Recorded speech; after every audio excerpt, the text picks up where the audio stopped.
ओम शांति। आज 21 दिसंबर 2023 साकार बाप दादा के मधुर महावाक्य। बाबा ने कहा, मीठे बच्चे, शिव बाबा के सिवाय तुम्हारा यहाँ कुछ भी नहीं, इसीलिए इस देह के भान से भी दूर खाली बैगर होना है। बेगर ही प्रिंस बनेंगे।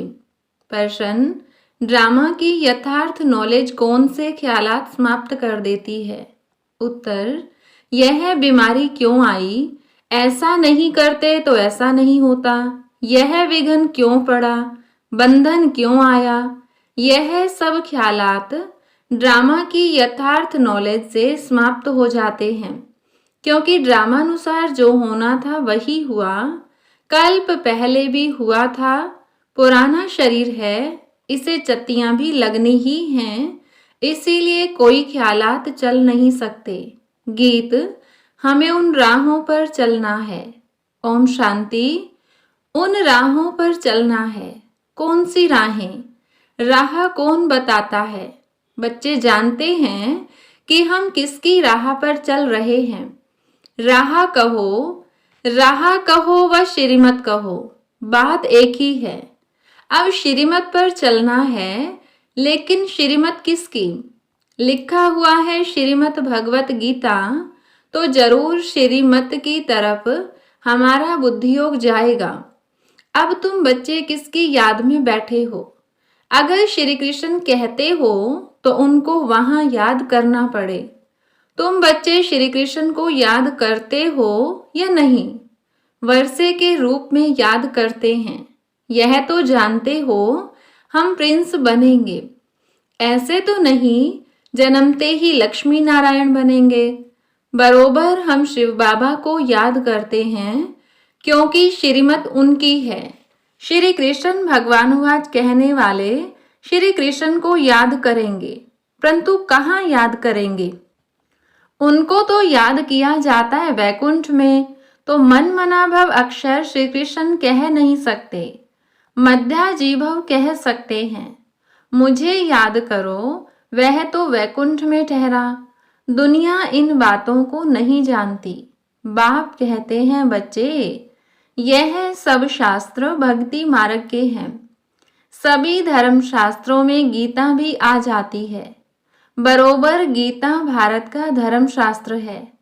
वास्तव में तो यह सभी का शास्त्र है। कहा भी जाता है श्रीमत सर्वशास्त्रमयी शिरोमणि गीता, यानी सबसे उत्तम ठहरी। सभी से उत्तम है शिव बाबा, श्री श्री श्रेष्ठ से श्रेष्ठ। श्री कृष्ण को श्री श्री नहीं कहेंगे, श्री श्री कृष्ण व श्री श्री राम नहीं कहेंगे, उनको सिर्फ श्री कहेंगे। श्रेष्ठ से श्रेष्ठ जो है वही आकर फिर श्रेष्ठ बनाते हैं। श्रेष्ठ से श्रेष्ठ है भगवान। श्री श्री अर्थात सभी से श्रेष्ठ। श्रेष्ठ का नाम बाला है। श्रेष्ठ तो जरूर देवी देवताओं को कहेंगे, जो अभी नहीं हैं। आजकल श्रेष्ठ किसको समझते हैं? अभी के लीडर्स आदि का कितना सम्मान करते हैं, परंतु उन्हें श्री तो कह नहीं सकते। महात्मा आदि को भी श्री अक्षर नहीं दे सकते। अभी तुमको ऊंचते उच्च परमात्मा का ज्ञान मिल रहा है। सबसे ऊंचा है परमपिता परमात्मा, फिर है उनकी रचना, फिर रचना में भी ऊंचे से ऊंचे हैं ब्रह्मा विष्णु शंकर। यहाँ भी नंबरवार मर्तबे हैं। ऊंचे से ऊंचे प्रेसिडेंट, फिर प्राइम मिनिस्टर, यूनियन मिनिस्टर। बाप बैठ सृष्टि के आदि मध्य अंत का राज समझाते हैं।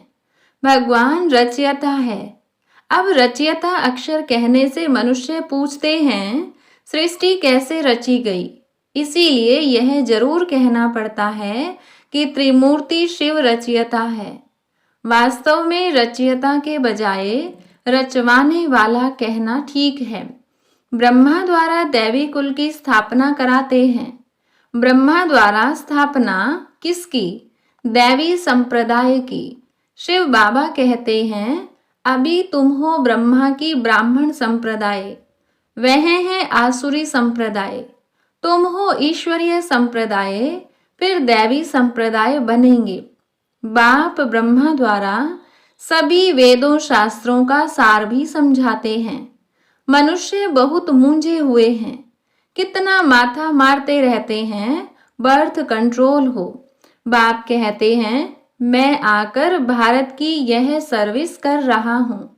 यहाँ तो है ही तमो प्रधान मनुष्य, 10-12 बच्चे पैदा करते रहते। झाड़ वृद्धि को जरूर पाना ही है, पत्ते निकलते रहेंगे, इसको कोई कंट्रोल कर न सके। सतयुग में कंट्रोल है, एक बच्चा एक बच्ची बस। यह बातें तुम बच्चे ही समझते हो, आगे चल आते रहेंगे, समझते रहेंगे। गाया भी हुआ है, अतीन्द्रिय सुख गोप गोपियों से पूछो। यहाँ जब तुम सम्मुख सुनते हो तो सुख भासता है, फिर धंधे धोरी में जाने से इतना सुख नहीं भासता है। यहाँ तुमको त्रिकालदर्शी बनाया जाता है। त्रिकालदर्शी को स्वदर्शन चक्रधारी भी कहते हैं। मनुष्य कहते हैं फलाना महात्मा त्रिकालदर्शी था। तुम कहते हो वैकुंठनाथ राधे कृष्ण को भी स्वदर्शन चक्र की व तीनों कालों की नॉलेज नहीं थी। कृष्ण तो सभी का प्यारा सतयुग का फर्स्ट प्रिंस है, परंतु मनुष्य न समझने कारण कह देते कि तुम श्री कृष्ण को भगवान नहीं मानते, इसीलिए नास्तिक हो। फिर विघन डालते हैं। अविनाशी ज्ञान यज्ञ में विघन पड़ते हैं। कन्याओं माताओं पर भी विघन आते हैं। बांधेलियां कितना सहन करती हैं, तो समझना चाहिए ड्रामा अनुसार हमारा पार्ट ऐसा ही है। विघन पड़ गया, फिर यह ख्यालात नहीं चलना चाहिए कि ऐसे नहीं करते तो ऐसा नहीं होता, ऐसे नहीं करते तो बुखार नहीं होता। हम ऐसे नहीं कह सकते। ड्रामानुसार यह किया, कल्प पहले भी किया था, तब तकलीफ हुई। पुराने शरीर को चत्तियां भी लगनी ही हैं, अंत तक मरम्मत होती रहेगी। यह भी आत्मा का पुराना मकान है। आत्मा कहती है मैं भी बहुत पुरानी हूँ, कोई ताकत नहीं रही। ताकत न होने कारण कमजोर आदमी दुख भोगते हैं। माया कमजोर को बहुत दुख देगी। हम भारतवासियों को बरोबर माया ने बहुत कमजोर किया है। हम बहुत ताकत वाले थे, फिर माया ने कमजोर बना दिया। अब फिर उन पर जीत पाते हैं तो माया भी हमारी दुश्मन बनती है। भारत को ही जास्ती दुख मिलता है, सबसे कर्जा ले रहे हैं। भारत बिल्कुल पुराना हो गया। जो बिल्कुल साहूकार था उनको बहुत बैगर बनना है, फिर बैगर से प्रिंस। बाबा कहते इस शरीर के भान से भी दूर खाली हो जाओ, तुम्हारा यहाँ कुछ है नहीं, सिवाय एक शिव बाबा, दूसरा न कोई। तो तुमको बहुत बैगर बनना पड़े। युक्तियां भी बताते रहते हैं। जनक का मिसाल, ग्रस्त व्यवहार में रहते कमल समान रहना है, श्रीमत पर चलना है, सब सरेंडर भी कर देना है। जनक ने सब कुछ दिया, फिर उनको कहा कि अपनी मिल्कियत तुम संभालो और ट्रस्टी होकर रहो। हरिश्चंद्र का भी दृष्टांत है। बाप समझाते हैं बच्चे, तुम अगर बीज नहीं बोएंगे तो तुम्हारा पद कम हो जाएगा। फॉलो फादर, तुम्हारे सामने यह दादा बैठा है, बिल्कुल ही शिव बाबा और शिव शक्तियों को ट्रस्टी बनाया। शिव बाबा थोड़े बैठ संभालेंगे, यह अपने पर थोड़ी बलि चढ़ेगा। इनको माताओं पर बलि चढ़ना पड़े, माताओं को ही आगे करना है। बाप आकर ज्ञान अमृत का कलश माताओं को ही देते हैं कि मनुष्य को देवता बनाएं। लक्ष्मी को नहीं दिया है। इस समय यह है जगत अम्बा, सतयुग में होगी लक्ष्मी। जगत अम्बा का गीत कितना अच्छा बना हुआ है, उनकी बहुत मान्यता है। वह सौभाग्य विधाता कैसे है, उनको धन कहाँ से मिलता है? क्या ब्रह्मा से, कृष्ण से? नहीं, धन फिर भी मिलता है ज्ञान सागर से। यह बड़ी गुप्त बातें हैं ना। भगवान उवाच है सबके लिए। भगवान तो सबका है ना।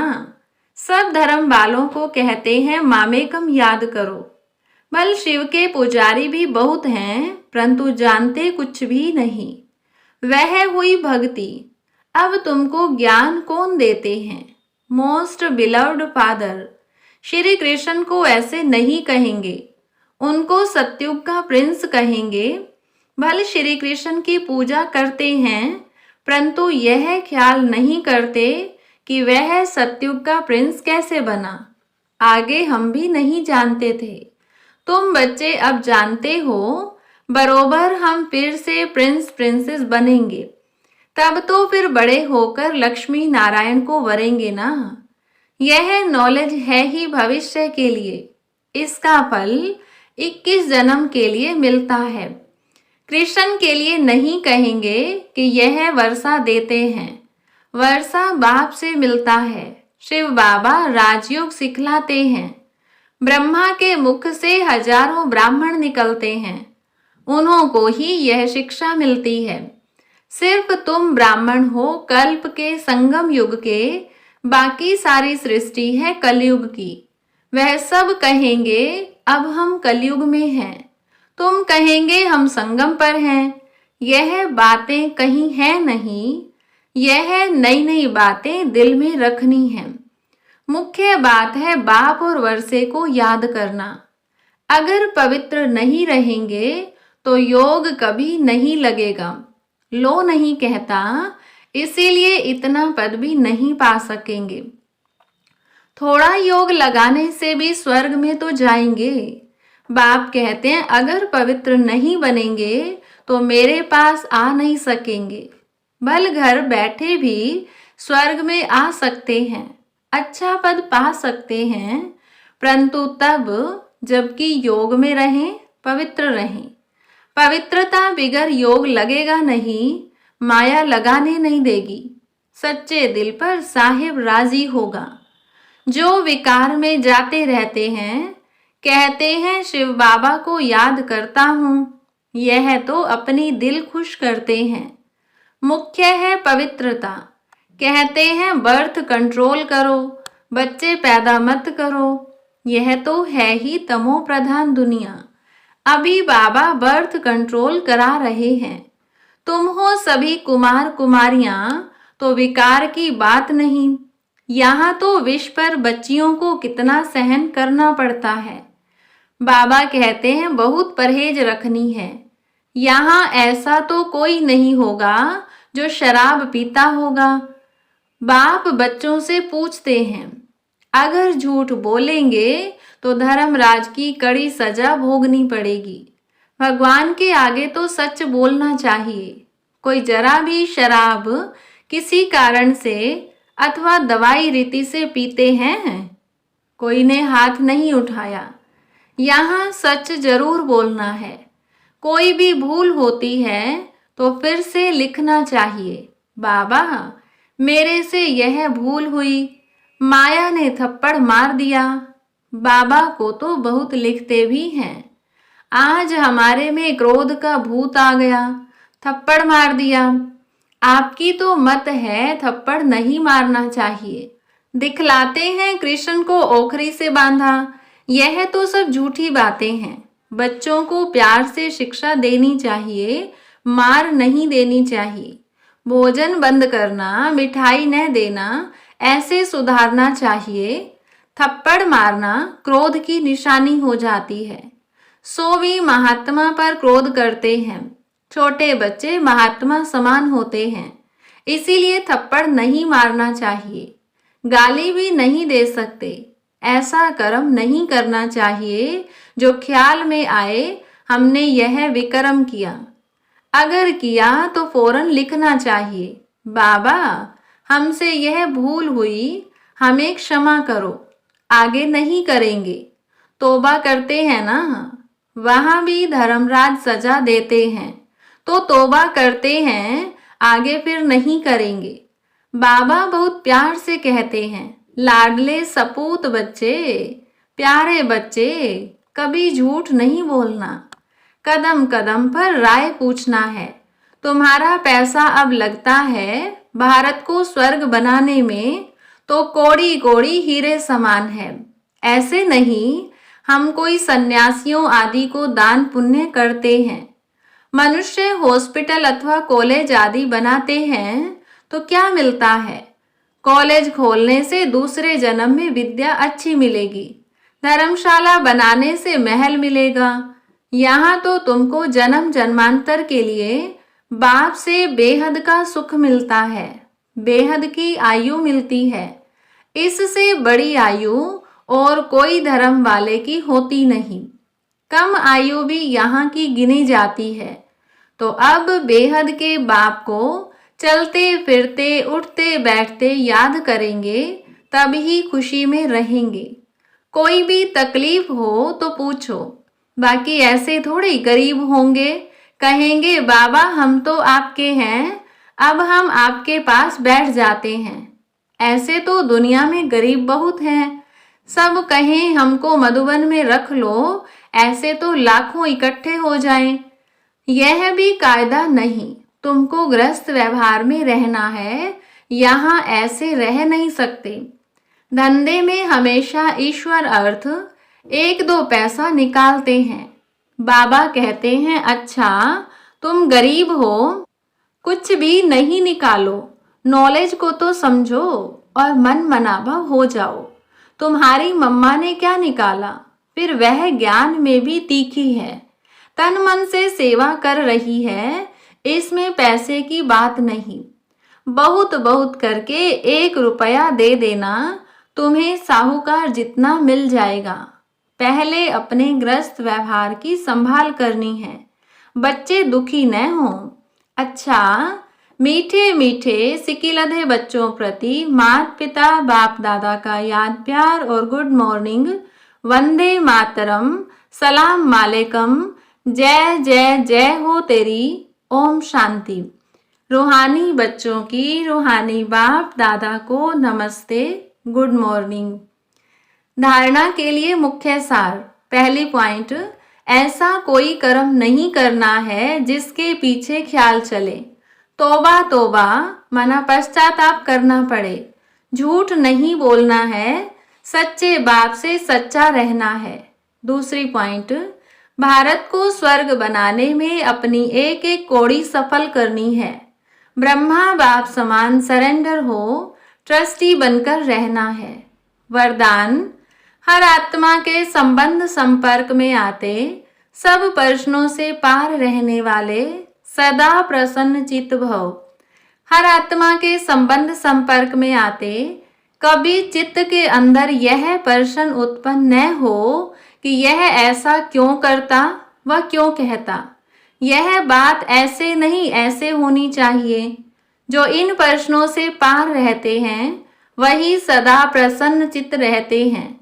लेकिन जो इन प्रश्नों की क्यू में चले जाते, रचना रच लेते, तो उन्हें पालना भी करनी पड़ती, समय और एनर्जी भी देनी पड़ती। इसीलिए इस व्यर्थ रचना का बर्थ कंट्रोल करो। स्लोगन, अपने नयनों में बिंदु रूप बाप को समा लो तो और कोई समा नहीं सकता। अच्छा, ओम शांति।